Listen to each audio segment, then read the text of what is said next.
اول حاجه بديت بها هي المشلوش حباباتي. اليوم رايحه نشلوشكم انا.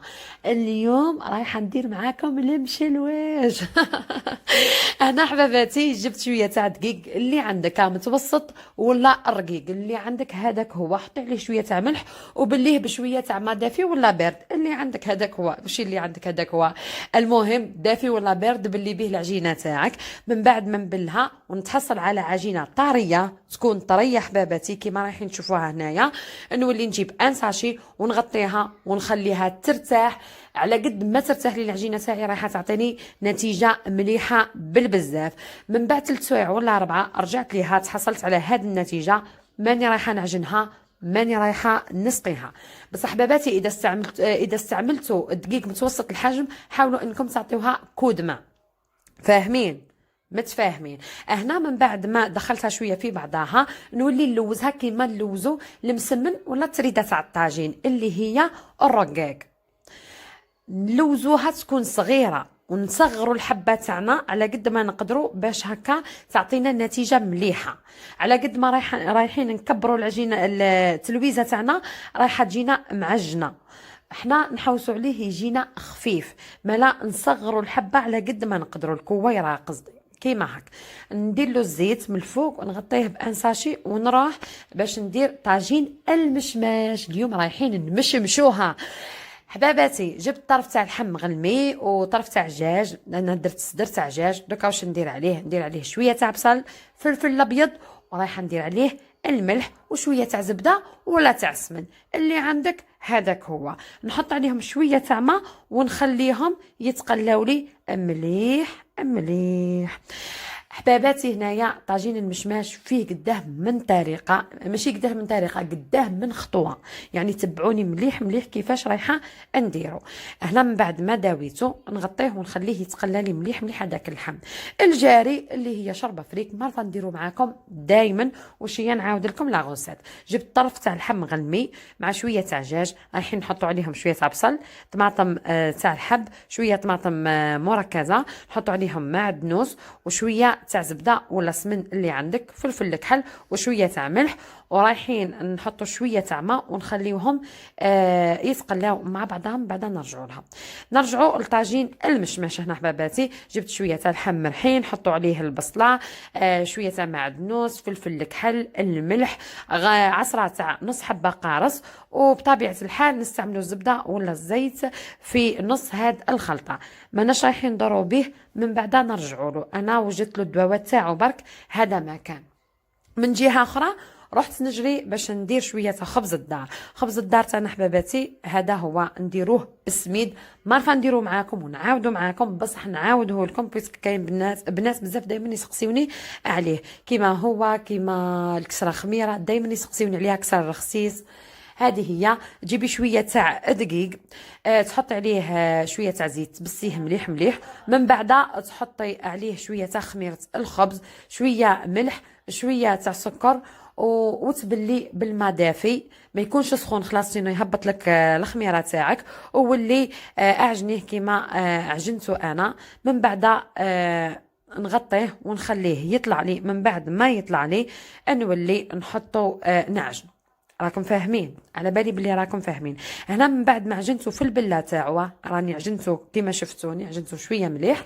دركا نحطو في غيسيبيون نغطيه ونخليه يرتاح. من بعد ما يضاعف الحجم تاعو نرجع ليه. دركا واش نروحو نديرو؟ ونروحو نشوفو البرم تاعنا. هنا اللحم تاعي والدجاج تاع طاجين المشماش راهو تقلى لي. دركا ما عليا غير نمرق، ونمرق مرقه واحده، ما نبقاش كل مره وانا نزيد في الماء. فاهمين؟ ونمرقوا بالماء السخون. ثاني الجاري تاعنا ثاني راهو تقلى لنا اللحم والدجاج. حنا في قسمتنا حباباتي نخلطوا اللحم مع الدجاجه. البرمه تاعنا تكون اللحم ودجاج، هذه هي. وفي الايامات العاديه اذا عندك اللحم وحده ديري اللحم وحده، عندك الدجاج وحده ديري وحده. المهم اللي عندك ديريها. واش ياك يعودوا تاع ضياف لازمنا نكبروا بها. نجيو للسلطه للسليطه نموت عليها حباباتي. شوفوا اللي تحبني تعطيني نقارني لها السلطه. نموت ونقارني السلطه. كل مرة نخرج خرجة فيها زي، نشري لها ماعنها، يعني سلاطة لازمها ماعنها باش هكا ديكوريها كيما راكي حابتها، مرة نديرها مدورة، مرة نديرها مربعة، يعني الشكل مربع، الشكل مستطيل، كل مرة زينة. وشي البطراف دايما تلقاوني نحوزو على السلاطة باش هكا ما يطلقليش اللون تاعو على باقي الخضر اللي راني محضرتهم من قبل. هذه هي لا غارنيتور تاع السلطه تاعي، غارنيتها كيما هكا عشوائي برك، ما ماشي في راسي ان ديكور ولا كيما جات تجي، المهم تكون مليحه وخلاص. اللهم ادمها نعمه واحفظها من الزوال.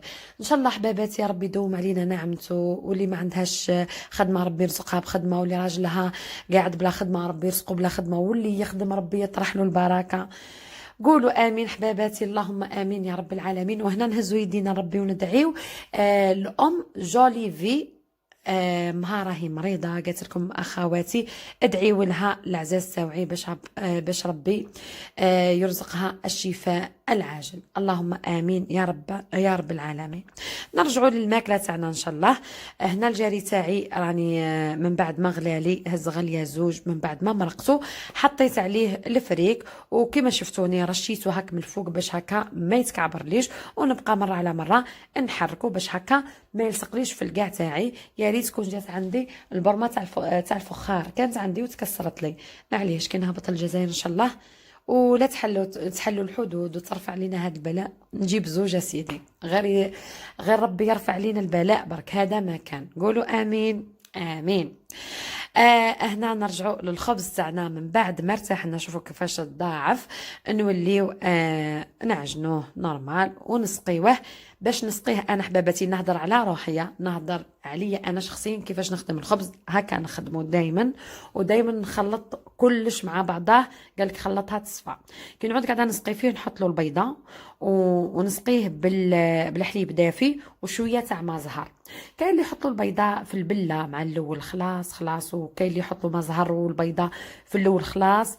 مي انا دائما في النص، كي نعود قاعده نسقي فيه باه نحط البيضه والمزهر والحليب الدافي، وما نحبش نكثر بزاف المزهر باش هكا ما يهبطليش الخبز. يقولوا كيما هكا، حنا نتبعوهم كيما كانوا يقولوا الاولين باش هكا ربي يطرح لنا شويه البركه.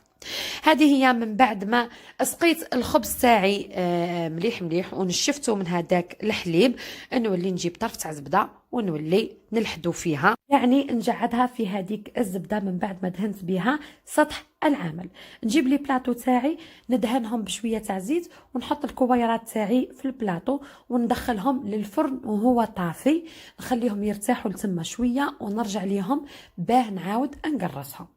نجيو لطاجين المشماش من بعد ما حطيت له المكونات اللي قلت لكم عليها قبيله، اللحم، البصل، شويه تاع معدنوس، نحطو عليه شويه تاع زبده، عصره تاع نص حبه قارص اللي هي الحامض، نزيدو عليه البيضه ولا زوج على حسب الكميه اللي عندك تاع اللحم. البنات انا هنا حطيت الروز مرحي، بيسك ما عنديش الدقاق تاع الفريك راهو خلص لي، في بلاصه الدقاق تاع الفريك دائما نحط الروز مرحي، هذاك الروز اللي نديرو به المحلبي، فاهمين؟ على بالي بكم بلي فاهمين. ونحيت شويه تاع اللحم مرحي باش نحطو للجاري، والباقي رايحه نستعملو للطاجين المشماش، رايحين مشمشو. ربي يدومها نعمه ان شاء الله حبيباتي، وربي يدوم هذا الضحك علينا ان شاء الله، ويخلي اياماتنا كامل ضحك. حباباتي باش نحشيو طاجين المشماش، الكويرات تاعنا اللي رايحين نكوروهم رايحين نحشيوهم باللوز المقلي اللي قليته في شويه تاع زبده وزيت، فاهمين؟ دوك نشوفوا باقي الطريقه. الخبز تاعي راهو ارتاح لي قلت لكم دخلته للفرن ارتاح شويه، عاودت جبدته ووليت نقرص فيه كيما هكا. من بعد ما نقرصو نجيب له شويه تاع بيض وندهن له الوجه تاعو، من بعد ما يرتاح لي واحد 5 دقائق هكاك، فاهمين؟ على بالي بكم بلي فاهمين وانتم ثاني راكم في حالات خير مني، باش العبد ما يكذبش، رانا كامل قاعدين نتعلموا من بعضنا. نخليه يرتاح لي واحد 5 دقائق 7 دقائق ونولي ليه باش ندهنو بشويه تاع بيض ونزينوه بشويه تاع جلجلانيه وندخلوه يطيب لنا من تحت ومن الفوق، ونجبدوه درجه حراره الفرن قداه نحطو 220 درجه، نشعلوا له من الفوق ومن التحت، ما يشعلش الفور تاعك من الفوق ومن التحت، شعلي له من التحت خليه يطيب. كي تشوفيه حمار لك عالجناب شعلي له من الفوق وخليه يحمر لك، من بعد جبديه حتى يبرد مليح مليح وقسميه باش هكا ما يعجلكش. نجيو هنا لطاجين المشماش. هنا الكويرات اللي رايحين نديروهم نحبوا نديروهم مقدرين برك، لازم نديروهم شويه مقدرين، ما يكونوش كبار بزاف وما يكونوش صغار بزاف. نجيبوا الكويره تاعنا ونكوروها كيما هاك، من بعد نديروا فيها ثقب وندخلوا فيه هذاك اللوز اللي قليناه في شويه تاع زبده وزيت. فاهمين؟ على بالي بكم باللي فاهمين. المهم اللوز تاعنا يكون محمر ومقشر من قبل. هذه هي. نزيد ندير معاكم الحبه الثانيه. نجيبوا الكويره تاعنا نكوروها، من بعد نديروا فيها ثقب ونوليو نغلقوها مليح مليح، ونوليو نكوروها من دارا وجديد. نحاولوا اننا ما نخليوش هذيك اللوزه تخرج، ونكوروا ونكملوا كامل الكميه. رايح يديلكم شويه تاع وقت، مي رايحين تتحصلوا على نتيجه هايله، وفي صحن التقديم رايح يحمر لكم وجوهكم تاع الصح وتاع عرضه. هذا الطاجين تاع عرضه بالصح وتاع همه وشام. هذه هي حباباتي. احنا ماذا بينا دائما نتحكموا في تقاليدنا وما نبدلوا هكا كما نقولوها نتجهوا للعصري ولا. دائما لازمنا نرجعوا للتقليدي باش هكا ما يروحلناش من بين يدينا. اذا حبيتوا العصري نقدروا نبدعوا في كل مره، مي التقليدي لا راح من يدينا ما يوليش. وهذا التقليدي رانا قاعدين كما نقولوها نجيبوه من عند ماتنا وجداواتنا، المهم الجدات وخلاص. ما عرفتش النهضه. رانا نجيبو فيه من عند الناس الكبار الكبار. فاهمين؟ هذه هي حباباتي. الخبز تاعنا من بعد ما ارتاحنا نوليو نجيبوه وندهنوه بالبيضاء، نديكوريوه كما ديكوريتو انا، نرش عليه الجلجلانيه وندخلو يطيب على درجه حراره 220 درجه. هذه هي. نروحوا للمرقه تاع طاجين المشماش. هنا نحيت منها اللحم والدجاج وصفيت المرقه تاعي. تعرفونا في قسمطينه نموتوا ونصفيو المرقه تاعنا. صفيتها في صفايه تكون عيونها رقاق باش ما تهبطليش البصله في المرقه تاعي، ونولي نجيب هذوك الكويرات اللي درتهم كاملين ونحطهم في المرقه يطيبوا. ما تكونش المرقه قاعده تغلي، تكون راكحه كيما راكم تشوفوا فيها هنايا. ما تكونش قاعده تغلي، يعني تكون راكحه المرقه عندها مستوى واحد. من بعد نشعل عليها النار ونخليها تغلي حتى يطيب لنا اللحم تاعنا ونجبدوه ونكملوا له باقي الطرق اللي لازم يعدي عليهم هذاك اللحم مرحي. الجاري تاعي ثاني راهو قاعد يطيب الحمد لله، حتى هو نصفيو له المرقه تاعو. دركا نروحوا للمشلوش باش نشلوشكم. انا اليوم جيت نشلوشكم حباباتي. قولوا لي صح شلوشتينا يا مايا اليوم؟ معليش حباباتي، مره في الفال ما يهمش. هذه هي العرضه، يدمن يدمن يدمن راكم تعرفوا.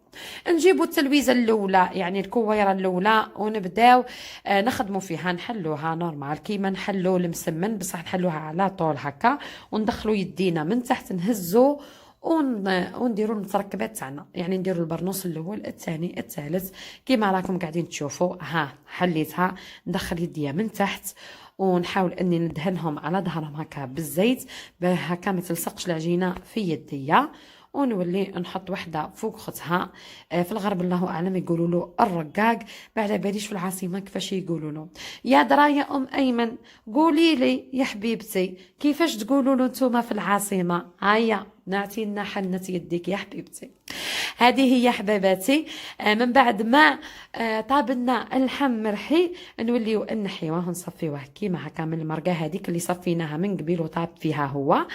نوليو واش نديرو؟ نجيبوا البيض ونجيبوا الفرينه، شويه فلفل كحل وشويه ملح، ونحطوا الزيت يسخن في المقله ونبداو نكملوا له الخدمه تاعو طاجين المشماش تاعنا. قلت لكم نجيبوا البيض، جبت انا هنا شفتوا كي راحت الهضره. معليهش. نجيبوا هنا البيض تاعنا ونحطوا عليه شويه فلفل كحل وشويه ملح ونحطوا عليه الفرينه، نخلطوا نخلطوا نخلطوا نخلطوا. من بعد ما نخلطوا نوليو نحطوا فيه الكويرات تاعنا ونقليوهم فيه هذاك الزيت اللي يكون سخون سخون سخون. هذه هي. نحاولوا اننا نحطوا وحده عند خصها وحده عند خصها حتى نكملوا المقله تاعنا كامل. انا هنايا اتجهت للمقله الكبيره كامل اللي عندي، قلت باش هكا بخطيه بسرعه.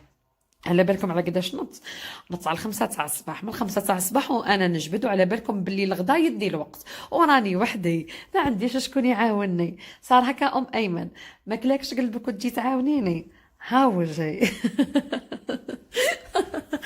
هذه هي حباباتي بالنسبه لطاجين المشماش. حباباتي كي نقليوه 2 مرات، ما نقليوهش مره واحده. يعني ندخلوا الكويرات تاعنا في الخليط هذاك اللي درناه تاع البيض والفارينه، من بعد ما نقليوها القليه الاولى نحيو كامل هذوك الكويرات، ونعاودوا نغطسوهم في نفس الخليط تاع البيض والفارينه، ونعاودوا نقليوهم للمره الثانيه. فهمتوني؟ على بالي باللي راكم فهمتوني.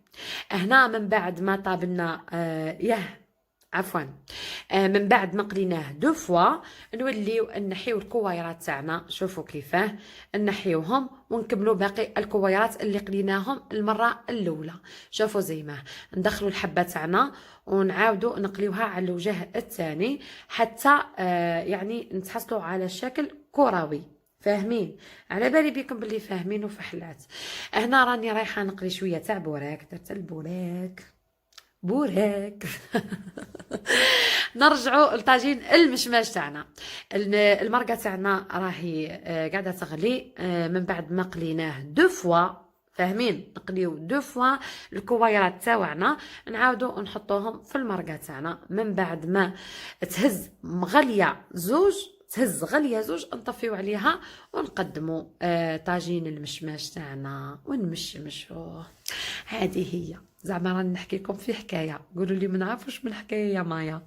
هذه يا خواتاتي شفتوا هذوك الكويرات، نحاول اني نحي لهم هذاك الزياده اللي تكون فيهم قبل ما نحطهم في المرقه تاعي باش هكا نتحصل على شكل كروي. هاو نمشي للوش تاعنا يا اختي. قصيته وخلصت انا وراني رايحه نكمل باقي الكميه معاكم. يجي هكا كيما نقولوها عسنا. شوفوا زي ما نجيبوا التريده تاع الطاجين تاعنا، نمشي للوش تاعنا ونوليو نلويو بالوجه كيما راكم تشوفوا. نلويوه كيما هاكا، نحطوا الوحده عند خطها الوحده عند خطها الوحده عند خطها. واذا كانت في التريده تاع الطاجين تاعنا كاين الحراف نحاولوا اننا نحيوهم كيما راكم تشوفوا. نجيب الموس تاعي ونبدا نقطع في هذوك اللي لويتهم من قبيله، ونحاول اني نقطعهم يكونوا رقاق، ماشي رقاق حتى يعني ما يتشافوش، يكونوا هكا بين وبين كيما راكم تشوفوا فيا. انا ما حبيتش نرقق خلاص وما حبيتش نخشن بزاف. هذه هي. نكمل كامل الكميه تاعي. من بعد واش ندير؟ من بعد نروحوا ونوجدوا الطاوله تاعنا. الضياف تاعنا راهم قربوا يوصلوا. شفتوا؟ هذه هي. شافوا كيفاش كي نقص ونخلص نولي نحلها بيديا كيما راكم تشوفوا. انا نقول المشلوش تاعي نولي نحل فيه بيديا، نزيد نروح نقطع ونكمل كميه كامل. من بعد ما نكمل نروح نوجد الطابله تاعي. قلت لكم الضياف راهم قربوا يوصلوني.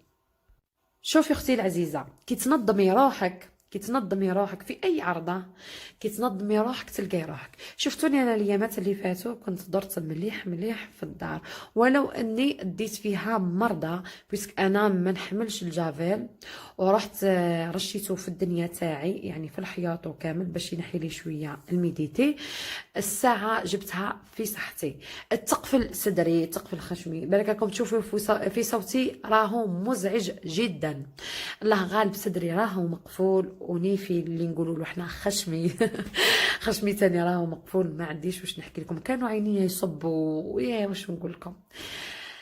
ربي يشفينا وخلاص. المهم راني صافا الحمد لله. قولوا لي واش ما نهار كنتي مريضه؟ والله يا حباباتي جبتها من ورا بعضها، والله ما نكذب عليكم. راني نوجد في الطابله وامجد ما جاي يخليني نوجد الطابله بالحيله. تعرفوا بالحيله وانا نوجد في الطابله تاعي.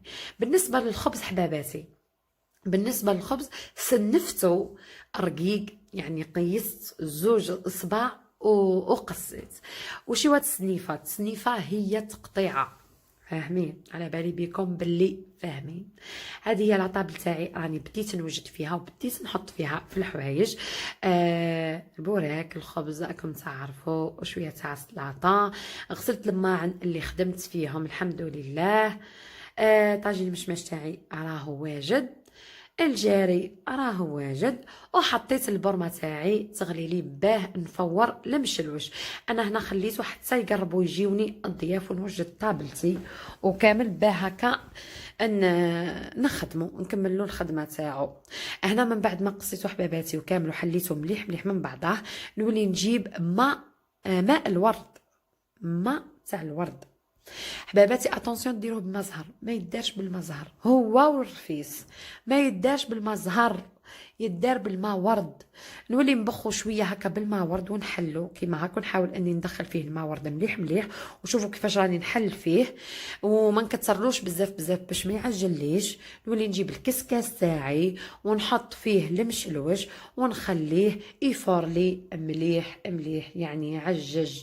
انا نخليه دائما ربع ساعه وهو قاعد يفورلي حتى 20 دقيقه باش هكا ما تقعدش فيه ريحه العجينه، فاهمين؟ على بالي بكم باللي فاهمين. وكيعود قاعد إفار يعطيك واحد الريحة في الدار، ريحة الماء ورد، تعبق يا حباباتي والله العلي العظيم. هنا نروح نحضر الخليط تاعي اللي رايحه ندير به المشلوش. ندير كيلة تاع زبده بكيلة تاع عسل، يعني قد الكيلة تاع الزبده هي قد الكيلة تاع العسل. 250 غرام زبده، 250 غرام عسل، فاهمين؟ على بالي بكم باللي فاهمين. وانا راح ندوب الزبده والعسل تاعي في لو طون اللي يفور لي المشلوش. نولي نحلو هكا بالمور. فماتنا بكري كانوا يدخلوا يديهم في هاد الفار، قال لك اللي ما تحمل الفار ما تحمل العار. ونولي نصب عليه هذاك الخليط تاع الزبده وتاع العسل. شوفوا كيفاه، نحاول اني ندخله غير بشويه بشويه حتى نكمل باقي الكميه. راهو يشرب حباباتي، تقولوا بالك ما يشربش كيما الرفيس يشرب، فاهمين؟ مع الاول يبان لكم كي شغل راهو بدا يعني يطلق في العسل وفي الزبده، ما تخافوش راهو يشرب لكم. نولي نجيب الصحن تاعي ونحطه في الصحن، نجيب شويه تاع جوز اللي هو القرقاع، نجيب الجوز تاعي ونولي نكسره هكا بيديا برك، نخلطه مع مغرف كبيره تاع سكر غلاسي ونخلطهم في بعضهم ونحطهم على الوجه كيما هكا، والتزيين نزينو كيما هكا. وهذه هي لاطابل تاعنا يا ما العزيزه، ربي يدومها نعمه ويحفظها من الزوال. يعني ما كانش كيما الاطباق التقليديه، هاي يقولوا لي ما كاين لا ما كانش يعني الطلباز هذاك اللي بزاف بزاف بزاف ما كانش، يعني ما كانش كيما الماكله التقليديه تاعنا تاع بكري. شوفوا زي ما هذاك الجاري الله الله، طاجين المشماش، شويه تاع السلطه، والمشلوش اللي ما نهضروش عليه. نسينا اطباقنا التقليديه حباباتي واتجهنا الا للعصري. شوفوا كيفاش الحطه، شوفوا كيفاه الحطه. هاو الخبز تاعي سنفته رقيق، شافوا زي ما جا الله الله عليه. والخبز ولا الكسره تاعنا سواء المطلوع ولا الرخصيص يا حباباتي نديروهم بالسميد، عمرنا لا نحطوا فيهم الفارينه.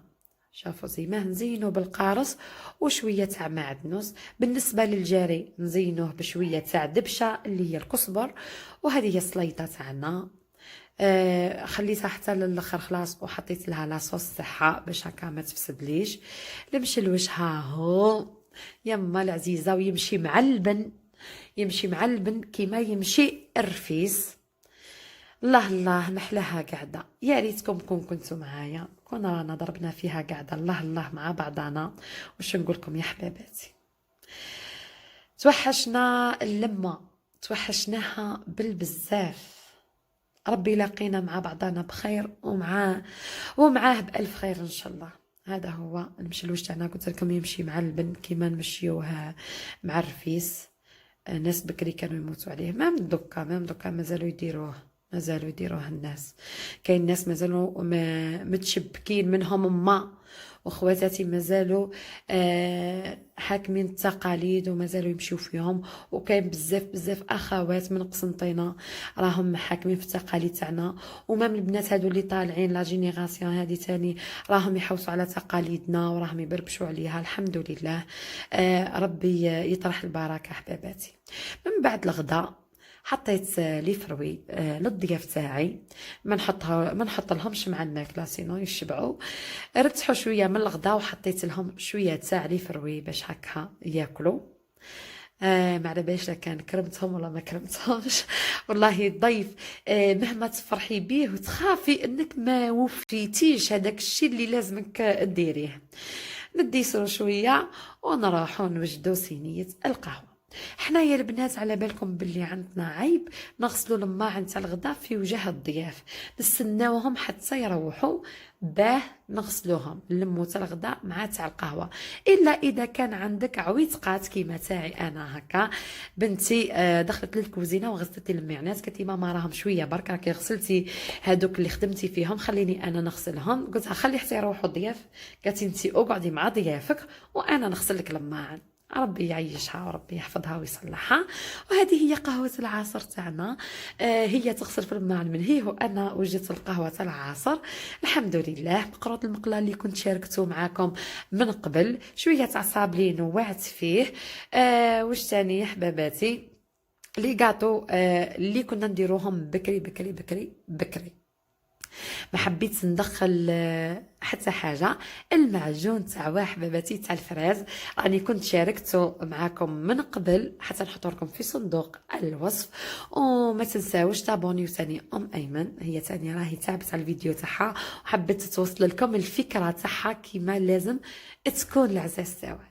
نتمنى ان شاء الله دائما نكون عند حسن ظنكم، وربي يدومها نعمه ويحفظها من الزوال. ربي يرزقكم من رزقه الواسع ان شاء الله، وربي يفرج علينا اجمعين. هنا نكون حباباتي وصلنا الى نهايه الفيديو. ما بقى لي غير نقول لكم خليت لكم الخير وبقاو على خير، ونتلاقاو في ساعه الخير ان شاء الله. باي باي. ما تنساوش تبارطاجيو الفيديو مع حباباتكم وصحاباتكم.